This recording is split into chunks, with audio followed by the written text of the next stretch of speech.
शिवसेना मुंबई के कमिश्नर पद से हटाए गए परमवीर सिंह के बचाव में खुलकर सामने आ गई। इन्हीं परमवीर सिंह को हटाने के पीछे एनसीपी के कोटे से गृह मंत्री अनिल देशमुख ने बाकायदा दलीलें तक रखी थी।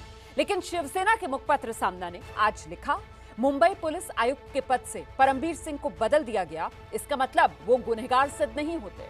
मुंबई पुलिस आयुक्त पद की कमान उन्होंने अत्यंत कठिन समय में संभाली थी। तो कुल मिलाकर महाराष्ट्र की जो गठबंधन सरकार है उसमें अब खींचतान बढ़ती हुई नजर आ रही है। इसी पर बात करने के लिए दो खास मेहमान इस वक्त मेरे साथ मौजूद हैं। हमारे साथ शिवसेना के नेता संजय गुप्ता जी मौजूद हैं, वरिष्ठ पत्रकार अशोक वानखेड़े हमारे साथ मौजूद हैं। बहुत स्वागत आप दोनों का संविधान की शपथ में। अशोक वानखेड़े जी, आपसे समझना चाहती हूँ, ये एंटीलिया केस से क्या महाराष्ट्र की गठबंधन सरकार की जो अंदरूनी कलह थी वो खुलकर सामने आ गई है क्या? बिल्कुल खुलकर सामने आ गई है। और मैं पहले दिन से ये लगातार आशंका जताई जा रही थी कि ये तीन अलग अलग विचारधाराओं की पार्टियां हैं, ये इकट्ठा कैसी रहेगी।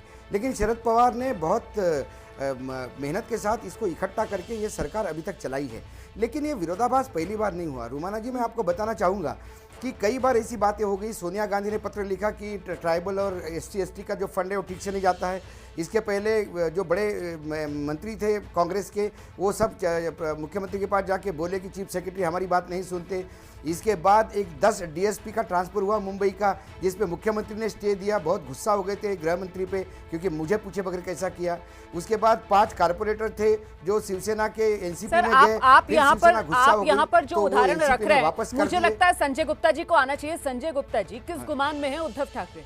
सर, शिवसेना नहीं, महाराष्ट्र सरकार चला रहे हैं और 3 पहियों वाली ये महाराष्ट्र सरकार है। समझ रहे हैं ना इस बात को? रुमाना जी, अभी अशोक वानखेड़े जी जो एग्जाम्पल दे रहे थे वो पार्टियों की विचारधाराओं से रिलेटेड जो उदाहरण दे रहे थे, मैटर वो नहीं है। मैटर सचिन वानखेड़े का है और अभी जो एंटीलिया केस है, NIA की जांच है, ये मैटर है। तो इसमें तो ये तो एडमिनिस्ट्रेटिव मैटर है। एडमिनिस्ट्रेटिव मैटर है, बिल्कुल। मैं आपसे ये समझना चाह रही हूँ कि जब कमिश्नर परमवीर सिंह को हटाया जा चुका है तो फिर शिवसेना उनका बचाव कैसे कर सकती है? सर, ये तो आप अपनी सरकार के फैसले के खिलाफ स्टैंड ले रहे हैं ना। कोई भी ऑफिसर सबके दायरे में आता है तो उस वक्त 2 ही एक्शन एडमिनिस्ट्रेटिव तौर पर सरकारें लेती हैं। पहला, उसको ट्रांसफर पोस्टिंग करती हैं। दूसरा, अगर किसी मामले संलिप्त कोई पाया जाता है, कोई शक होता है, तो उसको सस्पेंड किया जाता है। तो सचिन वाजे के ऊपर जिस तरह से जो कार्रवाई हुई, जिस तरह से वो शक के दायरे में आए, तो उनको सरकार ने सस्पेंड किया।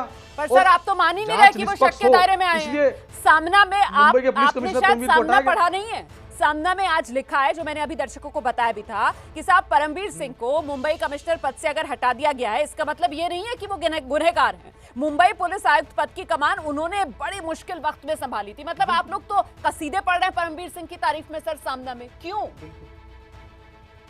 ठीक बात है, इसमें कोई दो राय नहीं है कि देखिए, जब कोई अहम केस, दो राय नहीं है, जब कोई ऐसा अहम केस आता है सीधा तो दो राय नजर आ रहा है सर।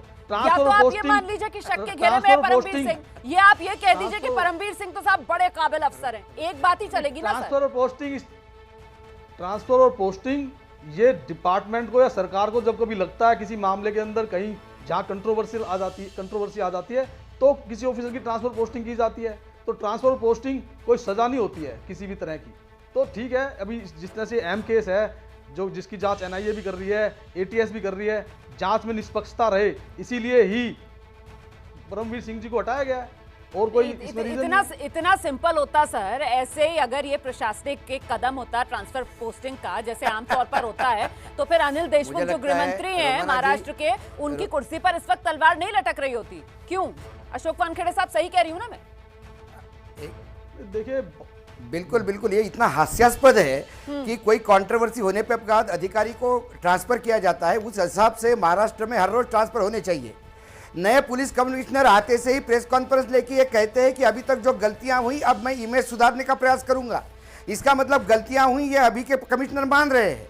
पुराने कमिश्नर, अब वजह की बात हो रही है बार बार, वो वजह को तो लोग विधानसभा में भी डिफेंड किया सरकार ने, और उसके बाद सामना लगातार डिफेंड करता आ रहा है। वो अरेस्ट हुआ है फिर भी उसको डिफेंड किया जा रहा है। वो शिवसेना का वर्कर था, 18 साल तक वो नौकरी के बाहर था, एक रात में उसको रिइंस्टेट किया जाता है। एक सब इंस्पेक्टर के लेवल के आदमी को ऐसे पोस्ट पे दिया जाता है जो महाराष्ट्र में आज तक वो काम किसी सब इंस्पेक्टर लेवल के पोस्ट को नहीं दिया गया। उसके बाद जो हुआ वो जो कानून का नंगा नाच देखा है महाराष्ट्र में, मुंबई में एक आदमी की हत्या होती है ये विस्फोटक के मामले में, ये सारी दुनिया के सामने है। इसके बाद भी आप हम कहेंगे कि, और शरद पवार, मैं नहीं कह रहा हूं, संजय गुप्ता जी को, शरद पवार को तो कम से कम सुनना चाहिए। शरद पवार ने जो 3 भाग में इंटरव्यू दिया सामना में, उसमें उन्होंने कहा कि संवादहीनता है। शरद पवार ने कहा कि संवादहीनता है, मुख्यमंत्री के साथ संवाद नहीं है बाकी पार्टियों का। उन्होंने कहा कि गठबंधन में संवाद होना चाहिए, ये शरद पवार खुद कह रहे हैं। अशोक वानखेड़े जी तो 2-3 चीजों को मिक्स कर रहे हैं। 2-3 चीजों को मिक्स करने की जरूरत नहीं है। अगर सचिन वाजे को रिस्टेट किया गया, क्लैरिटी ये जान लीजिए आप कि सचिन वाजे जिस तरीके से अशोक वानखेड़े कह रहे हैं शिवसेना के साथ जुड़े रहे, सचिन वाजे जो हैं वो किस तरीके से चुटकियों में रीइंस्टेट हो गए जब आपकी सरकार आई, ये क्लैरिटी मैंने दे दी है। ठीक है, अब यहां से अपनी बात आगे बढ़ाइए आप। ये तो कानूनी संविधान में है। जब तक किसी, रोमाना मैडम, पहले मैं आपकी इसकी बात का जवाब देता हूं। देखिए, हमारे देश के संविधान में है, अगर कोई भी सरकारी ऑफिसर, भले उसके ऊपर 36 केस क्यों ना हो, लेकिन अगर किसी भी अदालत ने ट्रायल के बाद उसको सजा नहीं दी तो उस ऑफिसर को रिस्टेट किया जा सकता है। लेकिन इसका मतलब ये नहीं है कि किसी आपराधिक मामले में संलिप्त पाया जाएगा तो उसके खिलाफ एक्शन नहीं लिया जाएगा, वो एक अलग मैटर है। अब इस पर जवाब सुन लीजिए अशोक वानखेड़े का। एक मिनट जवाब सुनिए ना, जवाब सुनिए अशोक वानखेड़े का। एक मिनट, रोमाना जी मैं करेक्ट करना चाहता हूं, वो रीइंस्टेट नहीं किए गए, वो नौकरी पे वापस रखे गए। उन्होंने इस्तीफा दिया था, वो सस्पेंड हो चुके थे, इसलिए नहीं थे। वो इस्तीफा देने के बाद का मतलब यही होता है, नौकरी वापस रखा जाना। कोई आदमी सस्पेंशन में नहीं रीइंस्टेट पे नहीं, उनको reappoint during the period of resignation letter, जिस पीरियड में रेजिग्नेशन लेटर दिया था तब उसने शिवसेना ज्वाइन की थी। साल वो आदमी नौकरी से बाहर, मतलब उन्होंने मुंबई पुलिस से पूर्ण रूप से नाता तोड़ दिया। तोड़ने के बाद वो शिवसेना ज्वाइन किया, शिवसेना के प्रवक्ता हो गए। उसके बाद जो कांग्रेस बीजेपी शिवसेना की सरकार थी, उसमें मुख्यमंत्री का दावा है, तत्कालीन मुख्यमंत्री का, कि मुझे बोला गया कि रीइंस्टेट किया जाए, लेकिन इनको फिर से रीअपॉइंट किया जाए। तब मैंने कहा कानूनी हो नहीं सकता। लेकिन जैसे ही मुख्यमंत्री बनते हैं, रात को 10 बजे मीटिंग होती है, सुबह 5 बजे गैजेट, 6 बजे गैजेट निकलता है। इतनी तत्परता तो कहीं नहीं दिखाई दी। महाराष्ट्र में जो 80 दिन की सरकार बनी थी वो रात के अंधेरे में बनी थी। उसके बाद रीअपॉइंटमेंट रात के अंधेरे में हुआ। उसके बाद एक सब इंस्पेक्टर के लेवल के आदमी को सारा तमाम चार्ज दिया जाता था, वो अपने आप को सुपर कॉप कहलाता था। अब आप ये बताइए संजय गुप्ता साहब, मैं मुद्दे की बात पर आ रही हूँ, क्या ये जो केस है, एंटीलिया केस, ये महाराष्ट्र की गठबंधन सरकार पर भारी पड़ सकता है क्या सर? अलग अलग सुर देखने के लिए मिल रहे हैं एनसीपी, शिवसेना के। ये बीजेपी के कुछ नेता या बीजेपी के सपोर्टर इस बात को सोच सकते हैं, और हर कोई अपनी अपनी अटकलें लगा सकता है, आप भी लगा सकते हैं और चर्चा भी कर सकते हैं, इसमें कोई दो राय नहीं है। मगर ये मैटर एक ऐसा मैटर नहीं है कि जिससे सरकार के गठबंधन पर कोई फर्क आएगा, कोई बात होगी। आपसी असमंजसता से जो भी फैसले लिए जा सकते होंगे वो लिए जाएंगे, क्योंकि एंटीलिया केस एक अहम केस है, इसीलिए इस तरह की ट्रांसफर पोस्टिंग्स की गई हैं ताकि लेकिन अशोक वानखेड़े जी, दिक्कत तो यही है कि अभी तक जिस तरीके के फैसले लिए गए हैं, ऐसा लगता नहीं है वो आपसी सहमति से लिए गए फैसले हो। चाहे परमबीर सिंह का ट्रांसफर हो, चाहे सामना में लगातार जिस तरीके के लेख छप रहे हो और एनसीपी को कटघरे में खड़ा करने की कोशिश की जा रही हो। इसीलिए मैं पूछ रही हूँ, क्या एंटीलिया केस की वजह से महाराष्ट्र सरकार, उद्धव सरकार गिर सकती है क्या? रोमाना जी, बिल्कुल रोमाना जी, विधानसभा का अपना बजट अधिवेशन चल रहा था, संजय राठौड़ का केस आया। 10 दिन तक जब विधानसभा नहीं चली तब शरद पवार जी ने इंटरवेन करके संजय राठौड़ का इस्तीफा दिया गया।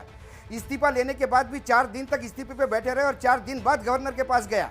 ये बार बार शरद पवार को इंटरवेन करना पड़ता है। ये तमाम बातें जो होती है वो कहीं ना कहीं बताती है कि संवाद नहीं है। और अभी आपकी बात से मुझे ऐसा लग रहा है, आप जितने पुराने उदाहरण दे रहे हैं, ऐसे में अशोक वानखेड़े, क्या ये एंटीलिया केस, क्योंकि यहाँ पर सीधे आर पार शिवसेना और एनसीपी में, और एनसीपी के भी बड़े नेता हैं जो इस वक्त शिवसेना के निशाने पर आ गए, गृह मंत्री महाराष्ट्र के अनिल देशमुख, क्या ये इस सरकार के ताबूत में आखिरी कील साबित हो सकती है? क्या ये केस ट्रिगर पॉइंट हो सकता है उद्धव सरकार गिराने के लिए?